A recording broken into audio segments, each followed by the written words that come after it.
So for this next technique, we can apply this to a person who has an injured arm. This is what we call the arm sling. So again, one of the purpose of the apex is so that we can indicate what or where the point of reference is located. So in this case, the victim has an injured right arm. So what we need to do is to place the apex near the right elbow. If the injury is on the left hand, what we have to do is to place the apex on the left elbow. So now, in this case scenario, the victim has a right broken arm and it is bended. So as much as possible, of course, you have to talk with the victim, try to build rapport, and ask him what will be his condition. Is he feeling pain? Because some students normally ask, "Sir, what should be the right position of the arm if it's an arm sling technique? Should it be in a 45-degree angle or should it be in a 90-degree angle?" My common answer to students who are asking that question would be, we look for or we identify if the victim is comfortable in that position, and that's when you will be applying the technique. The only case scenario that we maximize the use of a 45-degree angle position will be if there's an open wound on the forearm, because we have three distinctive ways in how to stop severe bleeding. Number one, again, applying the right pressure.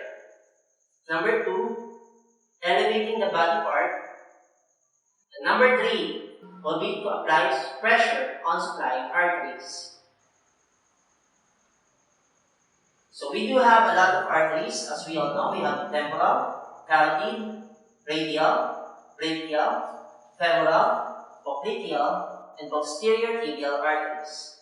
So if the bleeding still not stops, we can actually apply pressure on the supplying arteries. So in this case, he has a broken arm, right arm, so we place the apex on the right arm or near the right elbow.